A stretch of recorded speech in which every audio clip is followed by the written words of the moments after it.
In the supermarket line, my son-in-law shouted at the cashier, "Don't talk to the old man, he's just the gardener."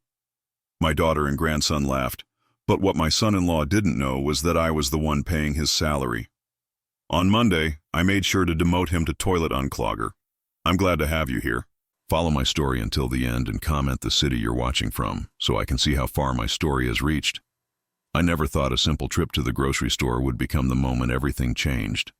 At 61, I'd grown accustomed to being invisible in my own family, but what happened that Saturday afternoon cut deeper than I ever imagined possible. The line at Henderson's Market was longer than usual. Weekend shoppers filled every aisle, and I found myself standing behind my daughter Meadow, her husband Stuart, and my 8-year-old grandson Tyler. They hadn't seen me yet. I'd been in the gardening section, picking up some fertilizer for the roses I'd been tending in what they called my little hobby garden, behind their house. "Next," called out Marcus, the young cashier I'd known since he was Tyler's age. His family had lived in our neighborhood for years, and I'd helped his mother with odd jobs when times were tough for them. Stuart stepped forward, chest puffed out in that way he had when he wanted to assert dominance. He was 34, worked in middle management at some company downtown, and never let anyone forget how important he thought he was. His cart was loaded with expensive cuts of meat, imported wine, and organic everything, all paid for with the money Meadow earned from her job at the bank, though Stuart liked to act like he was the provider. "Good afternoon, sir," Marcus said politely, beginning to scan the items. "How's your day going?" Stuart barely acknowledged him, scrolling through his phone while Meadow organized their reusable bags. Tyler was bouncing around full of energy when he spotted me. "Grandpa Noel!" he called out, his face lighting up with genuine joy. It was the purest thing I'd felt all week. That's when everything went wrong. Stuart's head snapped up, his face immediately hardening when he saw me standing there with my small basket of gardening supplies and the few groceries I could afford on my fixed income. His expression shifted to something I'd seen countless times before, embarrassment mixed with disdain. "Tyler, get back here," Stuart commanded, his voice sharp enough to make other shoppers glance our way. Marcus smiled at me. "Hey there, Mr. Noel. How's the garden coming along?" "My mom's still talking about those tomatoes you gave her last month." I felt my chest warm slightly. At least someone remembered I existed. "They're doing well, Marcus. Tell your mother I'll have more ready next week if she'd like some." "That would be great. She'd love that. You know, you've got the magic touch with plants. I wish I had half your skill." Stuart's jaw clenched visibly. I could see the wheels turning in his head, calculating how this interaction made him look. In his world, being friendly with the cashier, being known as someone who grew vegetables, being anything other than important and wealthy was beneath him. "Don't talk to the old man!" Stuart suddenly snapped at Marcus, his voice carrying across several checkout lanes. "He's just the gardener." The words hit me like a physical blow. Just the gardener. In front of a young man I'd known for years. In front of strangers doing their weekend shopping. In front of my own grandson. Meadow, my 40-year-old daughter who I'd raised alone after her mother left when she was 12, didn't defend me. Instead, she let out a little laugh. Not cruel, but not kind either. The kind of laugh that said she agreed with her husband, that his assessment of me was accurate and amusing. Tyler, bless his heart, looked confused. "But Mom, Grandpa's not just the gardener. He's my grandpa." "Shh, Tyler," Meadow said, pulling him closer to her. "Don't argue with your father." Marcus looked between Stuart and me, clearly uncomfortable. He'd known me for years as Mr. Noel, the kind neighbor who helped out when needed, who grew the best vegetables in the neighborhood, who always had time to listen to his problems when he was a troubled teenager. Now he was being told I was just hired help. Marcus stammered, unsure how to respond. Stuart's voice got louder, more authoritative. I said, "Don't talk to him. He works for us. Just ring up our groceries." The humiliation burned through me like acid. Other customers were staring now, whispering among themselves. I saw Mrs. Patterson from down the street watching with wide eyes, probably already composing the story she'd tell at her bridge club. I felt my face flush with shame, my hands trembling slightly as I gripped the handle of my small basket. But it was Tyler's reaction that broke something inside me. My grandson, the light of my life, looked from his father to me and back again. I saw the moment when understanding dawned on his 8-year-old face. The moment when he realized that in his father's world, I wasn't his beloved grandfather. I was just the help. "Come on, Tyler," Stuart said, taking the boy's hand firmly. "Let's go. We don't want to be late for dinner at the country club." the country club, where I'd never been invited, despite the fact that I was the one who'd helped Meadow with the down payment on their house, where my grandson would learn to see people like me as invisible, as less than. As they walked away, I heard Tyler ask, "Dad, why can't Grandpa come to dinner with us?" Stuart's response carried back to where I stood frozen in line. "Because, grandson, some people are meant to serve, and others are meant to be served. Your grandfather serves us. That's his place." Meadow said nothing, not one word in my defense. I stood there for what felt like hours, but was probably only seconds, holding my small basket of humble groceries, feeling the weight of 61 years of life suddenly pressing down on me. Marcus finished with the next customer in awkward silence, and when my turn came, his eyes were full of sympathy I didn't want to see. "Mr. Noel, I'm sorry about that," he whispered as he scanned my items. "You know that's not how I see you, right?" I managed a weak smile. "Thank you, son. Don't worry about it." But I was worrying about it. I was drowning in it. The drive home was a blur of familiar streets that suddenly felt foreign. I pulled into the driveway of the small apartment I rented above the Martinez family's garage, climbed the narrow stairs to my tiny space, and sat heavily on my worn couch. That's when the tears came. Deep, silent sobs that shook my whole body, not just for what had happened today, but for all the years of being treated like I was nothing. All the family dinners where I sat at the kitchen table while they ate in the dining room.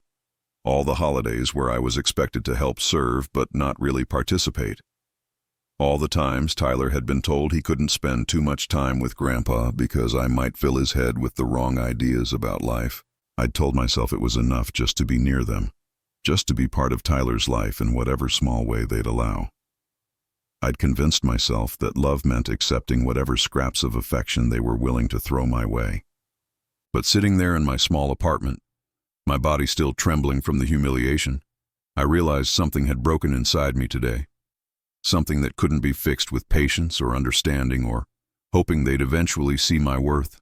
For the first time in decades, I allowed myself to feel angry, really, truly angry. And that anger was about to change everything. That night, I couldn't sleep.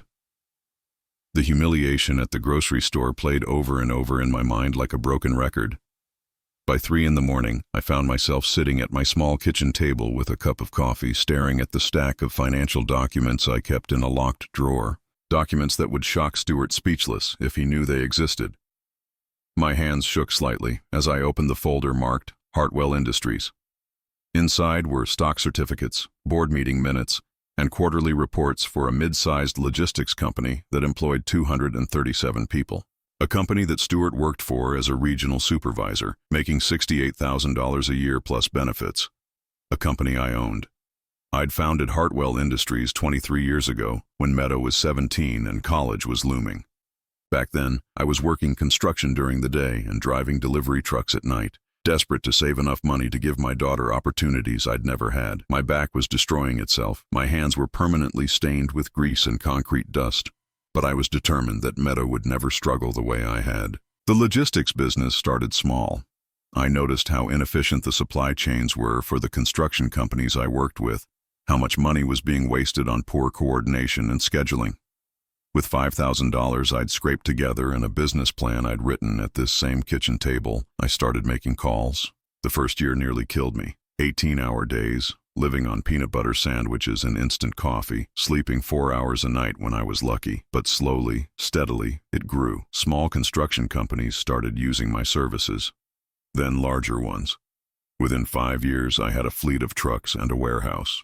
Within 10 years, I had contracts with 3 states' worth of businesses.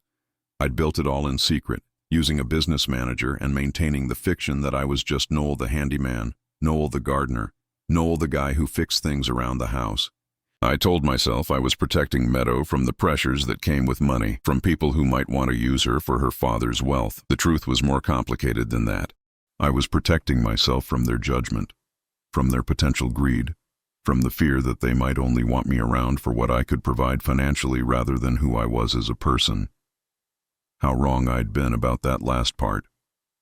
I flipped through the pages, remembering the day 3 years ago when Stuart had applied for a job at Hartwell Industries. He'd been unemployed for 6 months, his previous company having laid him off due to restructuring. Meadow had been stressed about money, worried about the mortgage, talking about having to ask me for help again. When I saw his application come across my business manager's desk, I'd felt a mix of emotions I still couldn't untangle. Pride that my company was successful enough to attract applicants. Nervousness about having my son-in-law work for me without knowing it. And something darker. Curiosity about what kind of employee Stuart would be when he thought no one important was watching. The performance reviews made for interesting reading now. Stuart was adequate at best. He showed up on time most days, did the bare minimum required, and spent a lot of energy trying to impress people he thought mattered while treating support staff poorly. His supervisor had noted multiple instances of Stuart being dismissive to warehouse workers, condescending to administrative assistants, and generally acting like he was too good for the job he was lucky to have, just like he acted with me.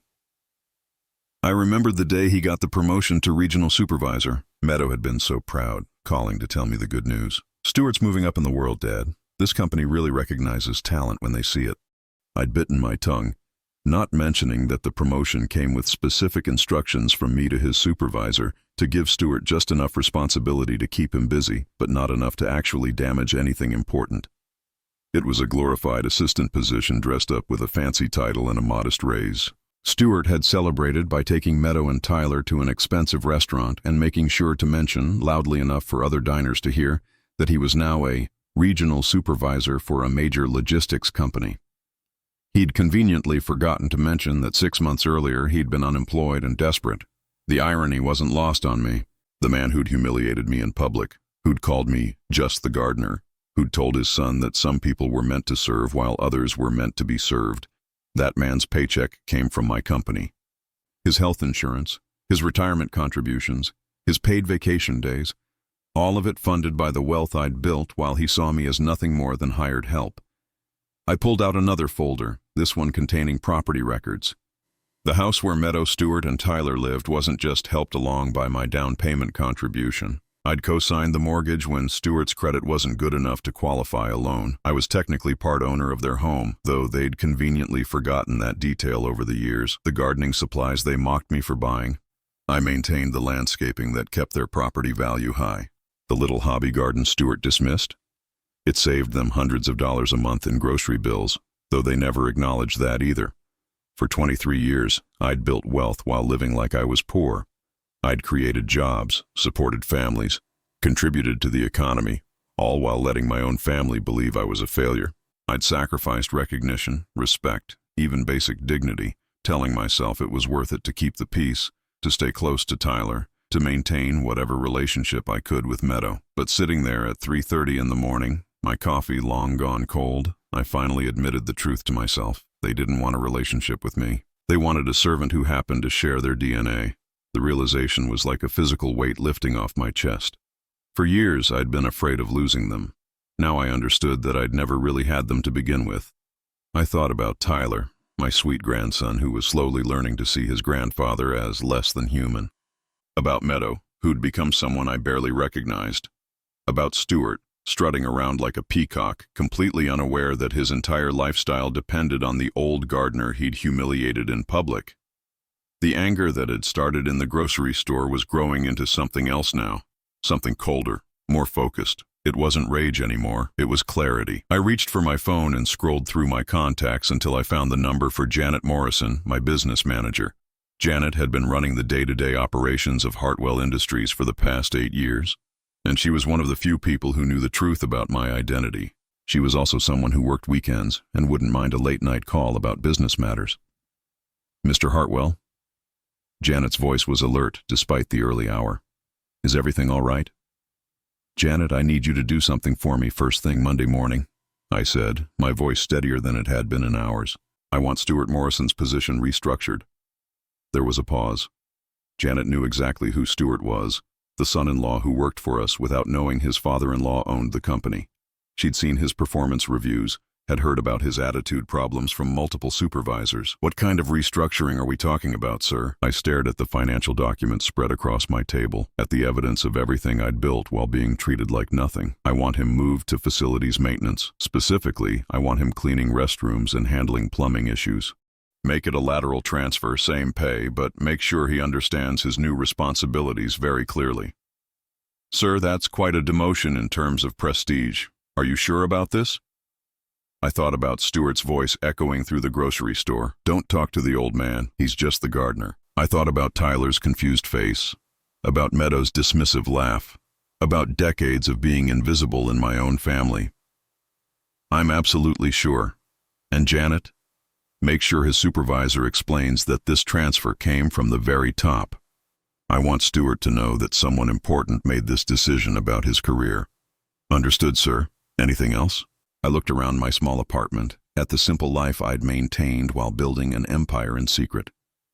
Soon, very soon, that secret was going to matter more than Stuart could possibly imagine. That's all for now. Thank you, Janet. As I hung up the phone, I felt something I hadn't experienced in years. Control. For the first time since Meadow was a child, I wasn't just reacting to their treatment of me. I was taking action. Monday morning couldn't come fast enough. Monday morning arrived gray and drizzly, matching my mood perfectly. I'd spent the weekend in a strange state of calm anticipation, like the quiet before a storm. For the first time in years, I wasn't dreading the week ahead. Instead, I was looking forward to it. I made my coffee, read the newspaper, and tended to my small herb garden on the fire escape outside my apartment window. The routine was the same, but everything felt different. I was different. At exactly 9 o'clock, I called Janet. "Good morning, Mr. Hartwell," she answered on the first ring. "I've been expecting your call." "Is it done?" "Stuart Morrison has been transferred to facilities maintenance as of this morning. His supervisor, Mike Rodriguez, is meeting with him at 9:30 to explain his new responsibilities." Mike was very thorough in making sure Stuart understands that this decision came directly from executive management. I felt a satisfaction I hadn't experienced in decades. "How did Mike present it?" "Exactly as you requested. He told Stuart that the company was restructuring several positions and that executive leadership had specifically chosen him for this new role. Mike emphasized that Stuart should consider himself fortunate to be retained during these changes and that his performance in this position would be closely monitored by senior management." "Perfect. And his new duties?" Janet's voice carried just a hint of amusement. "Cleaning and maintaining all restroom facilities across our 3 buildings, unclogging drains, handling minor plumbing repairs, and general janitorial support." Mike made it very clear that Stuart's attention to detail in these tasks would be personally reviewed and reported to the executive level. I imagined Stuart's face during that conversation. The man who'd called me just the gardener was now going to spend his days with his hands in toilets and drain pipes. The irony was almost too perfect. "Thank you, Janet. Keep me posted on how he handles the transition." "Will do, sir. One more thing. Mike mentioned that Stuart seemed quite shocked by the transfer. He kept asking if there had been some mistake, if someone had confused him with another employee." Mike assured him that the decision was very deliberate and came from people who had been watching his work very carefully. After hanging up, I sat back in my chair and allowed myself a small smile. Phase 1 was complete. Around 11 o'clock, my phone rang. It was Meadow, calling from her office at the bank. "Dad, you'll never believe what happened to Stuart today," she said, her voice strained with worry and confusion. I kept my tone neutral, concerned. "What's wrong, sweetheart?" "They moved him at work, just like that. No warning, no explanation that makes any sense. They're making him clean bathrooms, Dad. Bathrooms. He was a regional supervisor, and now they have him mopping floors and fixing toilets." "That does sound strange," I said carefully. "Did they give him any reason? Something about restructuring and new roles, but it doesn't make sense. Stuart's been a good employee. He's never had any problems at work. Why would they do this to him?" I thought about Stuart's performance reviews, about his condescending attitude towards support staff, about his habit of taking credit for other people's work while contributing as little as possible himself. But Meadow had never seen that side of him, or maybe she'd chosen not to see it. "Maybe it's temporary," I suggested. "Companies do strange things sometimes. Perhaps if he shows them he's willing to do whatever job they need, they'll move him back up." That's what I told him. But he's furious. He's talking about quitting, about finding another job. "But Dad, we can't afford for him to be unemployed again. The mortgage, Tyler's school expenses, everything depends on that income." The mortgage I'd helped them get, the house I was co-signed on, the lifestyle they'd built while treating me like hired help. "I'm sure it will work out," I said. "Stuart's a smart man. He'll figure out how to handle this." What I didn't tell Meadow was that I was curious to see exactly how Stuart would handle it. Would he swallow his pride and do the work? Would he storm out in indignation? Would he finally understand what it felt like to be looked down upon, to have your worth measured by other people's narrow definitions of success? That afternoon, I decided to take a walk through the neighborhood. My route happened to take me past the Hartwell Industries main building, a modest but well-maintained office complex surrounded by warehouses and loading docks. I'd driven by countless times over the years, but I'd never stopped to really look at what I'd built. The parking lot was full of cars belonging to people who worked hard for honest wages. Inside those buildings, families were being supported, mortgages were being paid, children were getting their school supplies and doctor's visits and birthday presents.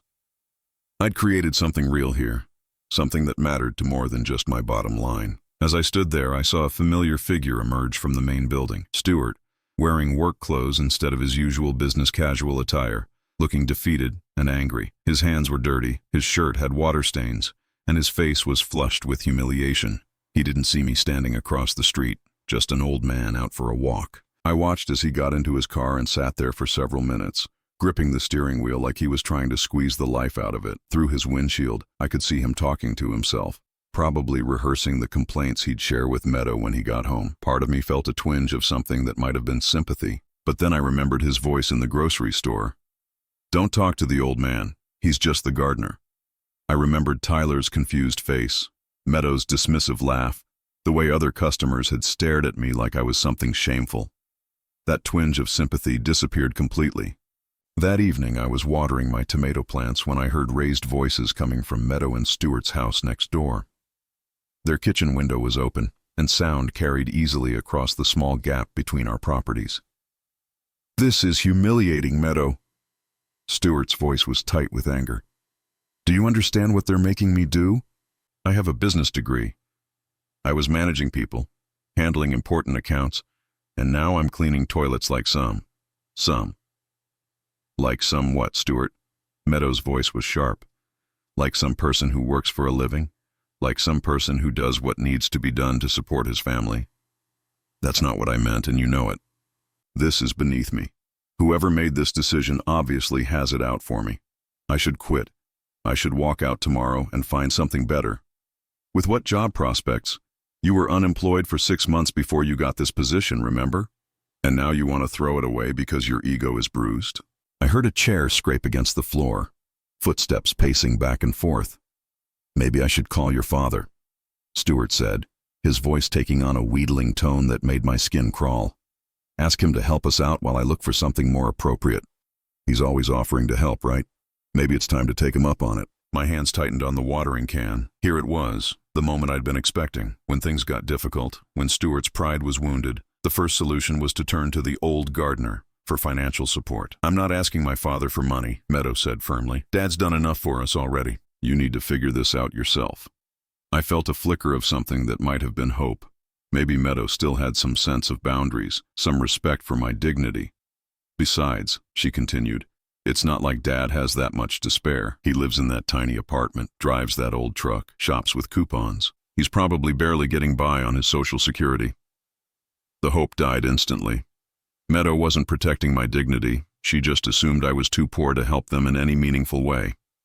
In her mind, I wasn't a potential source of financial support because I wasn't worth enough to matter. "You're right," Stuart said, his voice calming down. "I forgot for a minute that your father's just as broke as the rest of the working class. Well, I guess I'll have to tough it out at this job until something better comes along." Just as broke as the rest of the working class. The man whose paycheck came from my company, who lived in a house I'd helped finance, who fed his family vegetables from my garden, was dismissing me as irrelevant because he couldn't see past his own assumptions. I finished watering the plants and went inside, my mind already moving to the next phase of my plan. Stuart thought his current situation was humiliating. He thought cleaning toilets was beneath his dignity. He had no idea how much worse things could get. I opened my laptop and started typing an email to Janet. It was time to make some additional changes to Stuart's employment situation. After all, if he was going to learn what it really meant to be treated as just the help, He might as well get the full experience. The grocery store humiliation had been the spark. Tonight's conversation had been the fuel. Now the fire was really going to start burning. And Stuart Morrison was about to discover that some old gardeners had more power than he could ever imagine. The changes I'd implemented at Hartwell Industries were working exactly as intended. Over the next 2 weeks, Stuart's work situation went from bad to worse, and the effects were rippling through his home life like cracks, spreading through ice. Janet kept me updated with regular reports. Stuart's new supervisor, Mike Rodriguez, was following my instructions to the letter. Every task was scrutinized, every mistake documented, every moment of Stuart's entitled attitude captured in detailed performance reviews that would eventually make their way to the executive level. "He's struggling with the transition," Janet reported during one of our weekly calls. "Mike says Stuart keeps asking to speak with management about getting his old position back. He claims there's been some kind of misunderstanding. And how is Mike handling those requests?" "Exactly as you instructed. He tells Stuart that his employment status is being carefully monitored by senior leadership and that any changes to his current role would need to be approved at the highest levels of the company. He emphasizes that Stuart should focus on excelling in his current position if he wants to be considered for advancement." The beautiful irony wasn't lost on me. Stuart was essentially begging to speak with me, the owner of the company, the man he'd humiliated as just the gardener. He wanted the chance to plead his case to someone important, someone with real power, never knowing that person was watering tomatoes 20 feet from his bedroom window every evening. But it was what was happening at home that really revealed the true nature of my daughter's marriage. I started paying closer attention to the sounds coming from next door. The raised voices were becoming more frequent, the arguments more bitter. Stuart's frustration with his work situation was poisoning everything else in his life, and he was taking it out on the people closest to him. "I can't live like this, Meadow," I heard him say one evening as I was tending my small garden. "Do you understand what it's like to have people look at you like you're nothing? To have your co-workers smirk when they see you coming out of a bathroom with a mop and bucket?" The question hit me like a physical blow. Did I understand what it was like to be looked at like nothing? I'd been living that reality for years, courtesy of Stuart himself. "It's temporary," Meadow's voice carried through their open kitchen window. "You just need to show them you're willing to do whatever it takes." Easy for you to say. You're not the one crawling around fixing toilets while people half your age treat you like hired help. Hired help. The phrase he'd used to describe me to Tyler, to teach my grandson that some people existed to serve others. Now Stuart was discovering what that actually felt like, and he couldn't handle it. "Maybe this is a lesson," Meadow said, her voice carrying a sharp edge I'd rarely heard before. "Maybe you need to learn some humility." "Humility?" Stuart's voice rose dangerously. "Are you taking their side now? Are you saying I deserve this?" What followed was the sound of something slamming, a cabinet door maybe, or Stuart's fist against the wall. Then Tyler's small voice, scared and confused. "Daddy, why are you yelling?" "Go to your room, Tyler," Stuart snapped. "Adults are talking." I heard the boy's footsteps retreating and my heart ached for him. Tyler was learning new lessons now, watching his father's true character emerge under pressure. The man who'd seemed so confident and successful was revealing himself to be someone who couldn't handle adversity with grace. A few days later, the situation escalated. I was coming back from the grocery store when I saw Meadow's car in their driveway, home from work earlier than usual. Through their living room window, I could see her and Stuart in what looked like an intense conversation. As I climbed the stairs to my apartment, their voices became clearer. "The electric bill is past due, Stuart. Past due. How did you let it get this bad?" "I've had other things on my mind, okay? Like the fact that my career is being flushed down the toilet by people who don't appreciate my value." "Your value? What value? You're not bringing in any extra income. You're not looking for other jobs. You're just complaining and feeling sorry for yourself while the bills pile up. I'm doing the best I can in an impossible situation." "No, you're not. You're wallowing. And meanwhile, I'm working extra hours at the bank trying to cover the shortfall. And Tyler's asking why Daddy's always angry." There was a long pause, then Stuart's voice, colder than I'd ever heard it. "Maybe the problem isn't my job. Maybe the problem is that we're living beyond our means because your family couldn't be bothered to actually succeed at anything. If your father wasn't such a loser, maybe he could have left you something more than a pile of debt and a work ethic that doesn't pay the bills. My hands clenched around my grocery bags. There it was, the real Stuart, the one who came out when he felt cornered. When his own failures threatened his comfortable life, he turned his anger on the people who couldn't fight back. "Don't you dare blame my father for your problems," Meadow shot back. "Dad has always done whatever he could to help us. He's never asked for anything in return, and he certainly doesn't deserve to be talked about like that." I felt a moment of something that might have been pride. Maybe Meadow would finally stand up for me, finally see Stuart for what he really was. "Help us?" Stuart laughed bitterly. "What help? A few vegetables from his little garden? Babysitting when we're desperate? Your father is a sweet old man, Meadow, but let's not pretend he's capable of solving real problems. He can barely take care of himself. At least he doesn't throw tantrums when life gets difficult. At least he doesn't take his frustrations out on everyone around him. And at least I don't settle for scraping by like some kind of peasant. Your father has no ambition, no drive. He's content to live in that pathetic little apartment and tend his tomatoes while the world passes him by. Is that what you want for Tyler? To grow up thinking that mediocrity is acceptable?" I stood frozen on my stairs, listening to my son-in-law tear apart everything I was, while my daughter defended me with half-hearted protests. Stuart saw me as a failure, a burden, a cautionary tale of what happened when people didn't strive for more. If only he knew who was really responsible for his current situation. "Tyler loves his grandfather," Meadows said quietly, "and Dad has always been there for us when it mattered." "Has he? Really? Because I don't see him offering to help with our financial problems. I don't see him stepping up to make our lives easier.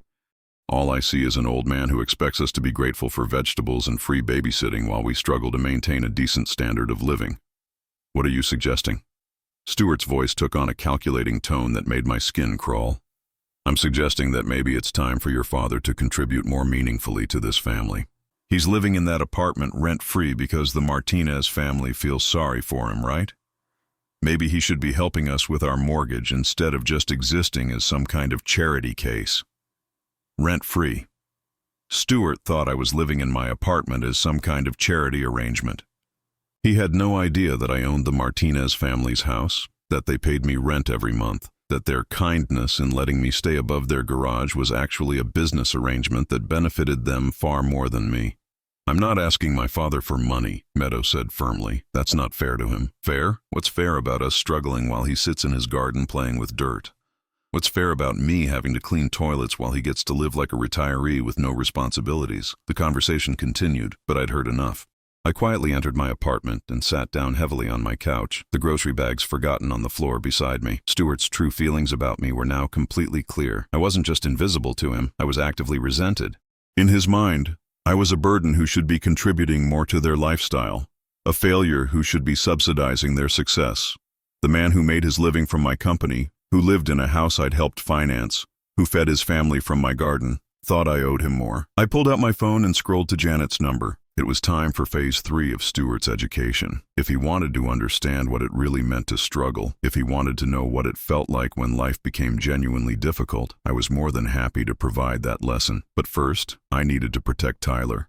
Whatever was about to happen between Stuart and me, my grandson shouldn't have to witness his father's complete downfall. The boy deserved better than to watch his family implode because his father couldn't see past his own arrogance. As I dialed Janet's number, I could still hear Stuart's voice echoing in my head. "Your father is a sweet old man, but let's not pretend he's capable of solving real problems." Tomorrow, Stuart Morrison was going to discover just how capable this sweet old man really was, and this time there would be no going back. 3 weeks after Stuart's demotion to facilities maintenance, Janet called me with news that made my heart race with anticipation. "Mr. Hartwell, Stuart Morrison has requested a meeting with executive management. He's been asking Mike Rodriguez daily about speaking with someone in charge, and Mike finally told him that a meeting could be arranged with the company owner." I felt a smile spread across my face. Did Mike explain who he'd be meeting with? "Only that it would be with the person who makes all final decisions about personnel matters." Stuart seemed relieved, like he finally had a chance to plead his case to someone important. "Schedule it for tomorrow at 2 o'clock. Conference room B. And Janet? Make sure Stuart understands that this meeting is his one opportunity to address his employment situation directly with senior leadership." "Understood, sir. Should I prepare any documentation?" "Just his complete employment file. Performance reviews, supervisor reports, everything we have on record."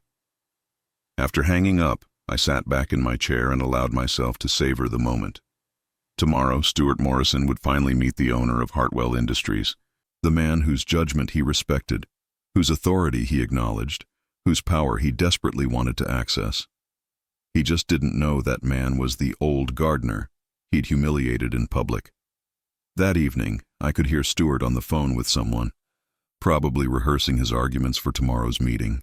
His voice carried through the thin walls between our properties, full of renewed confidence and self-importance. "Finally, I get to talk to someone who matters," he was saying. "Someone who can see past all this bureaucratic nonsense and recognize my real value to the company." I almost felt sorry for him, almost. The next day, I dressed carefully for work, not in my usual gardening clothes or the simple outfits Stuart was accustomed to seeing me wear, but in the navy blue suit I kept for important business meetings. I polished my shoes, adjusted my tie, and looked at myself in the mirror. The man staring back at me looked exactly like what I was, a successful business owner who'd built something substantial from nothing. I arrived at Hartwell Industries at 1:30, entering through the executive parking area that Stuart had never seen me use. Janet met me at the private elevator that led directly to the executive offices. "He's already here," she reported. "Arrived 20 minutes early. Mike Rodriguez brought him up and he's waiting in conference room B. He seems nervous but hopeful." "How does he look?" "Desperate," Janet said bluntly, like a man who knows this is his last chance. I nodded and made my way to the conference room. Through the glass wall, I could see Stuart sitting at the polished conference table, wearing his best suit and practicing what looked like a presentation. His hair was perfectly styled, his posture carefully controlled. He was putting on the performance of his life for someone he assumed would be impressed by his professionalism and business acumen. I took a deep breath, straightened my shoulders, and opened the door. Stuart looked up with a confident smile that died the instant he saw my face. For a moment, neither of us moved. He blinked rapidly as if trying to clear his vision, as if what he was seeing couldn't possibly be real. "Mr. What? I don't understand." His voice came out as barely a whisper. I closed the door behind me and walked to the head of the conference table where a nameplate read, "N. Hartwell, CEO." Stuart's eyes followed the movement, then fixed on the nameplate, then traveled back to my face. "Good afternoon, Stuart," I said calmly, taking my seat. "I understand you wanted to discuss your employment situation with someone in authority." Stuart's mouth opened and closed several times without producing any sound. His face cycled through a series of expressions: confusion, disbelief, dawning comprehension, and finally, pure terror. You're... He couldn't finish the sentence. "I'm Noel Hartwell, owner and CEO of Hartwell Industries, the company where you've worked for the past 3 years, the company where you were recently transferred to facilities maintenance." I opened the folder Janet had prepared and spread Stuart's employment records across the table. "These are your performance reviews. Would you like to discuss them?" Stuart's hands were shaking now. He gripped the edge of the table so hard his knuckles turned white. "This is impossible. You're Meadow's father. You live in that apartment. You garden. You can't be." "I can't be what, Stuart? Successful? Important? Someone whose opinion matters?" I leaned back in my chair, studying his face. "What exactly did you think I couldn't be?" The color drained from Stuart's face as the full implications hit him. Every condescending comment, every dismissive gesture, every moment he'd treated me like hired help, all of it had been directed at the man who controlled his livelihood. "I didn't know," he whispered. "I had no idea." "No, you didn't, because you never bothered to actually see me, did you? You saw what you expected to see, an old man who worked with his hands, who lived modestly, who didn't fit your definition of success. It never occurred to you that appearances might be deceiving." Stuart was breathing heavily now, sweat beading on his forehead despite the cool temperature in the conference room. "Mr. Hartwell, sir, I can explain." "Explain what? Your performance at this company? Your attitude toward support staff? Your habit of taking credit for other people's work while contributing as little as possible yourself?" I tapped the performance reviews. "It's all documented here, Stuart. Every supervisor you've worked under has noted the same patterns." I've always tried to do my best. Have you?" Because according to these reports, you've consistently treated warehouse workers with contempt, dismissed administrative staff as beneath your notice, and generally acted like you were too good for any job that didn't feed your ego. I looked up from the papers. Does that sound familiar? Stuart's breathing was becoming erratic. He looked like a man who was drowning and couldn't find anything solid to grab onto. The grocery store, he said suddenly, his voice cracking, when I told the cashier not to talk to you, when you called me just the gardener in front of my grandson, when you laughed at the idea that I might deserve basic human respect, when you taught Tyler that some people exist to serve others. I set the papers down and fixed him with a steady stare. Yes, Stuart, I remember that conversation very clearly. Stuart buried his face in his hands. When he looked up again, his eyes were red-rimmed and desperate. Please, I'm sorry. I didn't understand. If I had known who you were. If you had known I was wealthy, you would have treated me differently. If you had known I had power, you would have shown me respect. But the man I actually am, the grandfather who loves Tyler, the father who helped you buy your house, the person who grows vegetables to feed your family, that man deserved nothing but contempt. That's not what I meant, isn't it? Because from where I'm sitting, it sounds exactly like what you meant. You respect power and money, Stuart. You don't respect people. Stuart slumped in his chair, the fight going out of him completely. What are you going to do? Are you going to fire me? I considered the question seriously. Firing him would be simple, clean, satisfying, but it would also be temporary.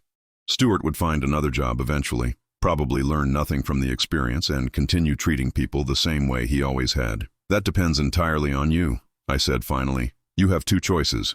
You can continue working in facilities maintenance, do the job to the best of your ability, and learn what it really means to work hard for honest wages. Or you can quit, find another position somewhere else, and continue living the same way you always have. You're giving me a choice?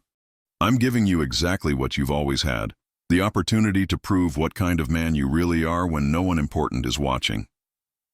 I stood up and walked to the window, looking out at the parking lot where Stuart's car sat next to those of warehouse workers and office clerks. The difference is that now you know someone important is always watching. Stuart was quiet for a long time. When he finally spoke, his voice was small and defeated. Why didn't you tell us? Why keep it secret? I turned back to face him. Because I wanted to know who you really were. I wanted to see how you'd treat people when you thought they couldn't help or hurt you. I wanted to know what kind of father figure you'd be for Tyler, what kind of husband you'd be for Meadow, what kind of man you'd be when you thought no one was keeping score. And now you know. Yes, now I know. I returned to my seat and gathered up the performance reviews. The question is, what are you going to do with that knowledge? Stuart looked lost, like a man whose entire worldview had just collapsed around him. Does Meadow know? About the company, about any of this? No. And whether she finds out depends entirely on how you handle yourself from this point forward. I could see the wheels turning in Stuart's head, calculating angles, looking for advantages. Even now, even in his moment of complete defeat, he was thinking about how to spin this situation to his benefit.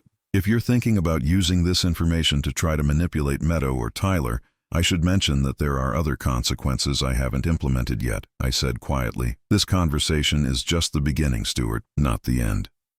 The threat hung in the air between us, and Stuart's face went pale again.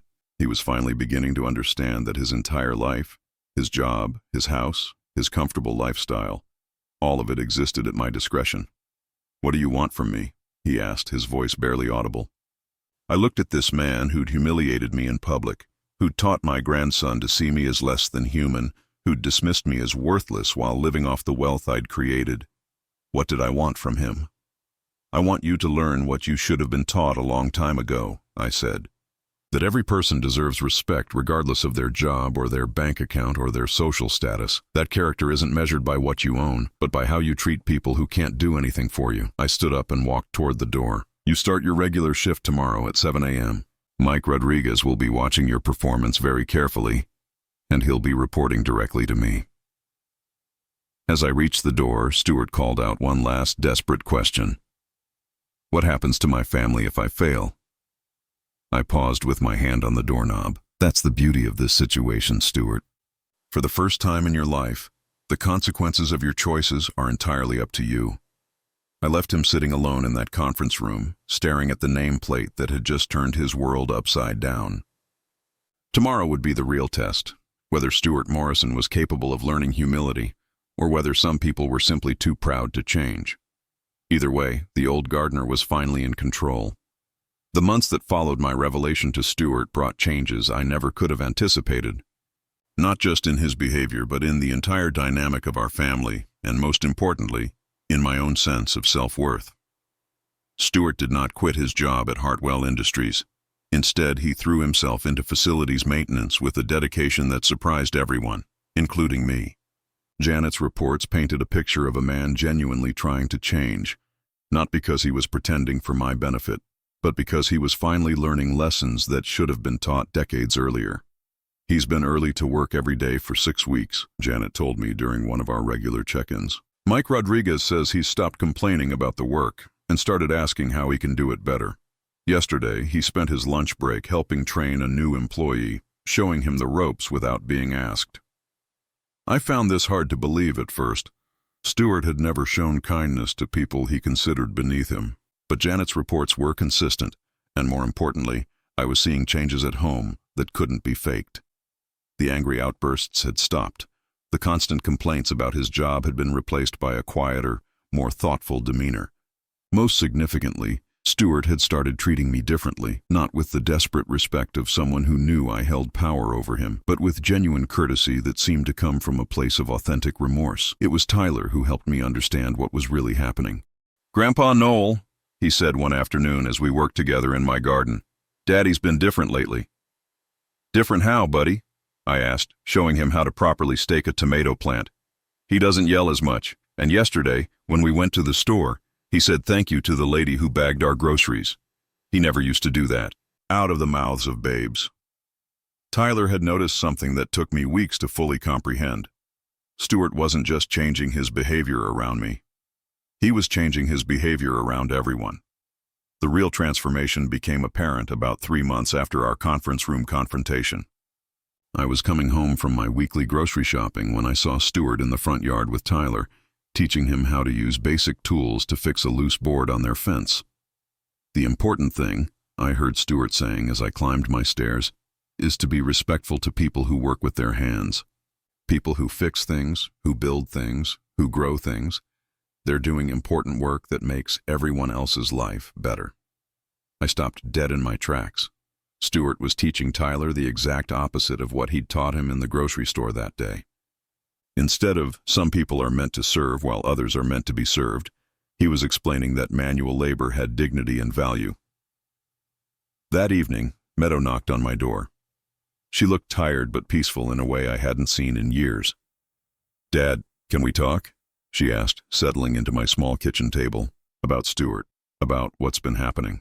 My heart raced. Had Stuart told her about my company, about our confrontation, about the real reason behind his job changes? "What about Stuart?" I asked carefully. "He's been different, better, more like the man I married, actually, before success went to his head." She paused, studying my face. "I think he's finally growing up, learning to appreciate what he has instead of always wanting more." I nodded, not trusting myself to say much. "I also think," Meadow continued, "that I owe you an apology. I've let Stuart's attitude toward you influence how I treated you, and that wasn't fair. You've always been there for us, Dad.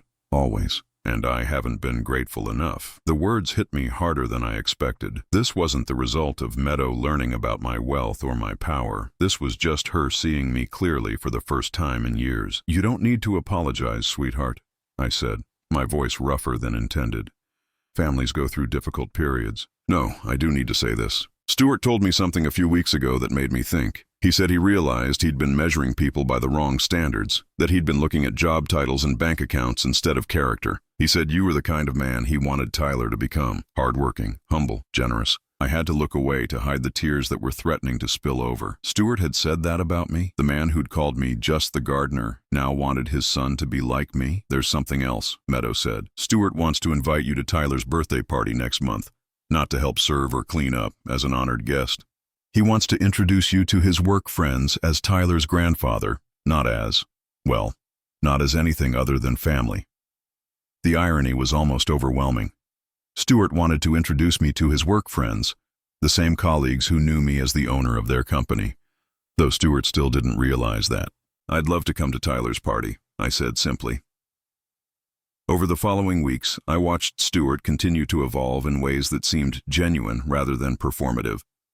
He started volunteering at Tyler's school, helping with maintenance projects. He began treating service workers with obvious respect and consideration. Most importantly, he started spending real time with Tyler. Not just playing with him, but talking to him about values, about treating people well, about finding meaning in honest work. The birthday party was a revelation. Stuart introduced me to his colleagues from Hartwell Industries with obvious pride. "This is Tyler's grandfather, Noel. He's taught our family more about character than anyone I've ever known." I shook hands with Mike Rodriguez, Stuart's supervisor, who gave me a knowing look, but said nothing about my true identity. I met warehouse workers who knew me as Mr. Hartwell but played along with the fiction that I was just Tyler's grandfather. The cognitive dissonance was surreal, but watching Stuart navigate these relationships with genuine warmth and respect made it worthwhile. Tyler's joy at having his whole family together, at seeing his father and grandfather getting along, was worth every moment of discomfort. But the real moment of truth came 6 months later, when Stuart made a decision that proved his transformation was complete. I was in my garden when I heard him talking to someone on the phone in his backyard. His voice carried clearly across the space between our properties. "No, I'm not interested in the promotion," he was saying. "I appreciate the offer, but I'm happy where I am." Curious despite myself, I moved closer to the fence line where I could hear more clearly. "I understand it's more money and prestige, but those things aren't as important to me as they used to be. I've learned a lot in my current position, and I feel like I'm finally doing work that matters." After he hung up, I couldn't help myself. "Stuart," I called over the fence. "Everything all right?" He appeared at the fence line, smiling in a way that seemed completely natural. "My old supervisor from the regional office called. They want me to come back, take a management position with another company. Better pay, corner office, the whole 9 yards. And you said no?" Stuart nodded. "Noel, I've learned something important over these past few months. Job titles don't make you a good man. Treating people well does. I'd rather clean toilets and go home knowing I've been kind to everyone I've met than manage people and turn into the kind of person I used to be." The transformation was so complete, so genuine, that I found myself making a decision I never thought I'd make. "Stuart," I said, "there's something I need to tell you." But before I could continue, Tyler came running out of the house, full of excitement about something he'd learned at school. Stuart immediately shifted his attention to his son, and the moment passed. Later that evening, as I sat on my small porch watching the sunset, I realized that some secrets were meant to be kept. Stuart had become the man I'd always hoped he could be, not because he knew about my power or my wealth, but because he'd learned to see the value in simple decency. Telling him the truth now would only complicate the genuine growth he'd achieved. It would make him question whether his transformation was real or just a response to knowing I held power over him. Instead, I made a different choice. I called Janet and arranged for Stuart to be promoted back to regional supervisor, not as a gift, but because his performance in facilities maintenance had genuinely impressed his supervisors. His kindness to coworkers, his work ethic, and his changed attitude had been noted by everyone who worked with him. When Stuart got the news about his promotion, he came to talk to me before celebrating with Meadow. "Noel, I wanted to thank you," he said, standing at my kitchen door with tears in his eyes. "This past year, watching how you've lived your life, seeing how you treat people with respect regardless of their circumstances, it's taught me what being a man really means." "You did the work yourself, Stuart," I replied honestly. "I just provided an example. I know I can never fully make up for how I treated you before, especially that day at the grocery store, but I want you to know that Tyler will never hear me speak disrespectfully about anyone again. He's going to grow up knowing that every person has value." As Stuart walked back to his house to share the good news with his family, I felt a peace I hadn't experienced in decades. The humiliation at the grocery store had been the catalyst for everything that followed, but what emerged from that pain was something I never could have orchestrated deliberately. My family was whole again, not because I'd used power to force respect, but because I'd given Stuart the space to discover his own capacity for growth. Tyler would grow up with a father who understood the value of treating people well, Meadow had a husband who'd learned to appreciate what he had rather than always wanting more. And me? I was no longer invisible, no longer just the gardener. I was exactly what I'd always been, a man who'd built something meaningful with his life, who'd raised a daughter with love and sacrifice, who'd been there for his family when they needed him most. The secret of Hartwell Industries remained safe, locked away with Janet and the handful of people who needed to know. But the secret that mattered more, the secret of my worth as a human being, was finally visible to the people I loved most. That night I stood in my small garden, surrounded by the tomatoes and herbs that had sustained my family through lean times, and felt genuinely wealthy for the first time in my life. Not because of the money I'd accumulated or the business I'd built, but because I'd finally learned the most important lesson of all. Sometimes the greatest power isn't in revealing what you can do to people. Sometimes it's in giving them the chance to discover what they can become. And sometimes the quiet dignity of an old gardener is worth more than all the corner offices and executive titles in the world. Now I'm curious about you who listen to my story. What would you do if you were in my place? Have you ever been through something similar? Comment below, and meanwhile, I'm leaving on the final screen 2 other stories that are channel favorites, and they will definitely surprise you. Thank you for watching. Until here.